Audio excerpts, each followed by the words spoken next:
नमस्ते जी। आपका मेरी इस हिंदी व्याकरण की कक्षा में स्वागत है। हार्दिक अभिनंदन। आज हम व्युत्पत्ति, रचना या बनावट के आधार पर शब्द के 3 भेदों की चर्चा करेंगे। पिछली वीडियो में हमने अर्थ के आधार पर शब्द के भेदों की चर्चा की थी। व्युत्पत्ति या रचना या बनावट के आधार पर शब्द के 3 भेद होते हैं: रूढ़, यौगिक और योगरूढ़। रूढ़ शब्द किसे कहते हैं? जो शब्द अन्य शब्दों के योग से न बने हों, जिनके टुकड़ों का, खंडों का कोई अर्थ न हो, अर्थात अखंड रहकर ही अपने अर्थ को प्रकट करें, उन्हें रूढ़ शब्द कहते हैं। इन रूढ़ शब्दों को सरल शब्द भी कहा जाता है, जैसे नाक, कान, घर, जल, फल आदि। नाक शब्द का अपना अर्थ है, लेकिन जब हम नाक शब्द के टुकड़े करेंगे, ना और कै, तो ना और कै का अलग अलग कोई अर्थ नहीं है। इसलिए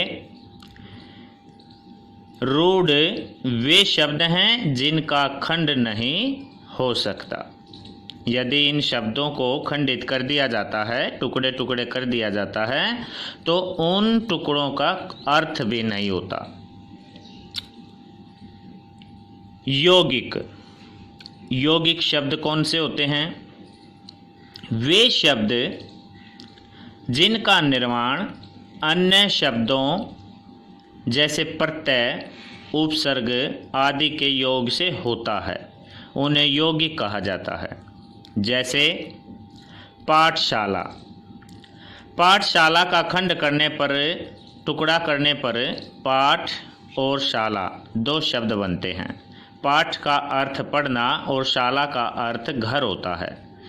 शब्द के दोनों खंड सार्थक हैं, अर्थ लिए हुए हैं, इसलिए इन्हें यौगिक कहा जाता है। और तीसरा है योगरूढ़। योगरूढ़ शब्द दूसरे शब्दों के योग से निर्मित होते हैं। खंड करने पर इनके प्रत्येक खंड का या योग का अपना अर्थ होता है, परंतु जब दोनों खंडों को एक कर दिया जाता है तो उस शब्द का अपना एक विशेष अर्थ होता है। इस प्रकार योगरूढ़ वे शब्द हैं जो दूसरे शब्दों के योग से बनते हैं और प्रत्येक शब्द का अपना अर्थ होता है। योगरूढ़ शब्द का हमेशा एक विशेष अर्थ होता है, जैसे पंकज, पंक और जय। पंक माने कीचड़ और जय का अर्थ जन्म लेने वाला।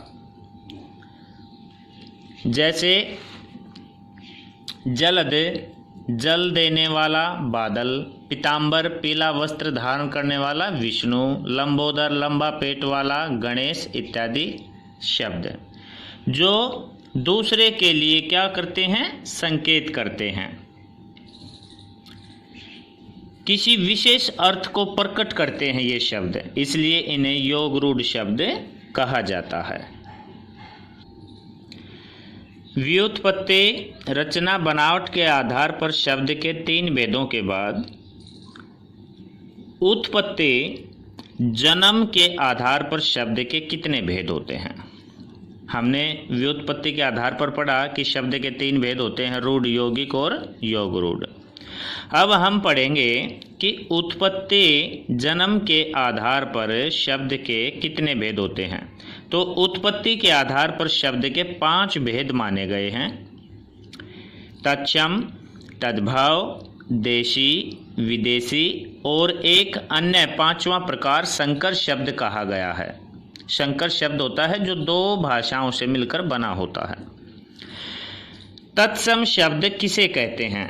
जो शब्द बिना किसी परिवर्तन के संस्कृत के समान ही हिंदी भाषा में प्रयुक्त होते हैं, अर्थात जो संस्कृत के शब्द हैं वे ज्यों के त्यों हिंदी में ले लिए गए हैं, उन्हें हम तत्सम शब्द कहते हैं। ये शब्द संस्कृत भाषा में से बिना परिवर्तन के हिंदी में आए हैं, जैसे सिंह, दर्पण, सूर्य, स्नेह आदि। तद्भव शब्द किसे कहते हैं? जो शब्द संस्कृत शब्दों से बिगड़कर बने हैं उन्हें तद्भव शब्द कहते हैं। जैसे घृत संस्कृत का शब्द है, उससे बिगड़कर हमने घी ले लिया। सूर्य से सूरज ले लिया। घोटक घोड़ा होता है तो हमने उससे घोड़ा ले लिया। फिर होते हैं देशी, जो शब्द किसी और भाषा से न आकर देश की भिन्न भिन्न बोलियों से हिंदी में आए हैं, अर्थात अपने देश के अपनी बोलियों के जो शब्द होते हैं उन्हें देशी शब्द कहा जाता है। जैसे पैसा, रोड़ा, पेट, लोटा, पगड़ी आदि। और विदेशी शब्द किसे कहते हैं? जो दूसरे देश की भाषाओं के शब्द हिंदी भाषा में आए हैं, जैसे अंग्रेजी से, पुर्तगाली से, अरबी से, फारसी से, फ्रांसीसी से, तुर्की आदि के शब्द। जैसे अंग्रेजी में हम बोलते हैं cycle, radio, station, pen, doctor. पुर्तगाली में प्याला, आलू, बाल्टी, कमरा, पादरी। अरबी से शब्द ले लिया हमने इज्जत, दुनिया, अदालत, मालिक, तारीख। और फारसी से ले लिया मदरसा, आदमी, खरगोश, चाकू। और फ्रांसीसियों से लिया हमने कूपन, कारतूस, काजू। और तुर्की से ले लिया लाश, तोप, तमाशा, बुलबुल, दरोगा। एक पांचवा प्रकार होता है संकर शब्द। संकर शब्द किसे कहते हैं? दो भाषाओं के शब्दों से मिलकर बने शब्द संकर शब्द कहलाते हैं। जैसे रेलगाड़ी, रेल शब्द अंग्रेजी का है और इसमें हमने गाड़ी शब्द जो है हिंदी का जोड़ दिया, जिससे हो गई रेलगाड़ी। टिकट घर, टिकट रेल यात्री। हिंदी और संस्कृत के कुछ शब्द जैसे वर्ष और गांठ, पूंजीपति, मांग पत्र आदि। और हिंदी और विदेशी शब्द जोड़ दिए, जैसे थानेदार, घड़ी साज, किताब घर आदि। रूपांतरण प्रयोग या व्यवहार के आधार पर शब्द के कितने भेद होते हैं? तो रूपांतरण के आधार पर शब्द के 8 प्रकार होते हैं। संज्ञा, सर्वनाम, विशेषण, क्रिया, क्रिया विशेषण, संबंध बोधक, समुच्चय बोधक और विस्मय आदि बोधक। परंतु प्रयोग की दृष्टि से इन शब्दों को 2 भागों में विभक्त किया जाता है, विकारी और अविकारी। विकारी शब्द कौन से होते हैं? जिन शब्दों में विकार अर्थात परिवर्तन हो जाता है उन्हें विकारी शब्द कहा जाता है या कहते हैं। इन्हें व्ययी शब्द भी कहते हैं जिनमें परिवर्तन हो जाए, क्योंकि लिंग, वचन, कारक आदि के अनुसार इनके रूप में परिवर्तन हो जाता है, ये बदले जा सकते हैं। जैसे संज्ञा शब्द है लड़का, लड़का से हमने लड़के बहुवचन कर दिया और लड़की शब्द स्त्रीलिंग भी बना देंगे, तो लिंग वचन में चेंज हो गए, बदल गए। सर्वनाम हमारा, हमारे, हमारी। विशेषण में अच्छा, अच्छे, अच्छी। और क्रिया में जाता है, जाते हैं, जाती है।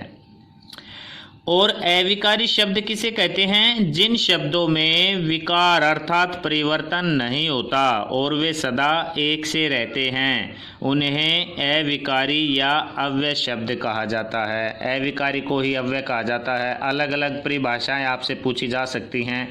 अविकारी शब्द किसे कहते हैं या अव्यय शब्द किसे कहते हैं? तो जिन शब्दों में कोई परिवर्तन नहीं होता। ये क्रिया विशेषण संबंध बोधक, समुच्चय बोधक और विस्मय आदि बोधक शब्द होते हैं। जैसे क्रिया विशेषण जरा, प्रतिदिन, धीरे, यहाँ, आज, कल। संबंध बोधक होते हैं आगे, पीछे, ऊपर, नीचे, बिना, के ऊपर। और समुच्चय बोधक होते हैं तथा, किंतु, या, अथवा और अतएव आदि।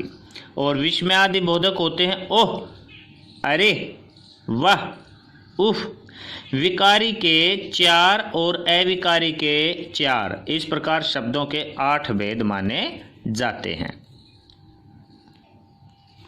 जैसे संज्ञा, सर्वनाम और विशेषण क्रिया, इनके अलग अलग टॉपिक होते हैं, लेकिन हम विकारी और अविकारी के ये 8 जो भेद हैं इनका थोड़ा सा ज्ञान ले लेते हैं। संज्ञा किसी व्यक्ति, वस्तु, प्राणी, स्थान, भाव के नाम को संज्ञा कहते हैं, जैसे राम, पुस्तक, हिमालय आदि। सर्वनाम, सर्व माने सभी, नाम माने नाम। जो शब्द संज्ञा के स्थान पर आए या संज्ञा के स्थान पर प्रयुक्त होने वाले शब्दों को सर्वनाम कहते हैं। मैं, तू, वह, यह, कोई आदि।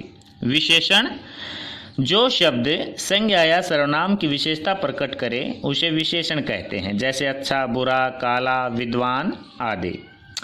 क्रिया, जिस शब्द से किसी काम का करना या होना पाया जाए उसे क्रिया कहते हैं, जैसे जाना, खाना, पीना आदि।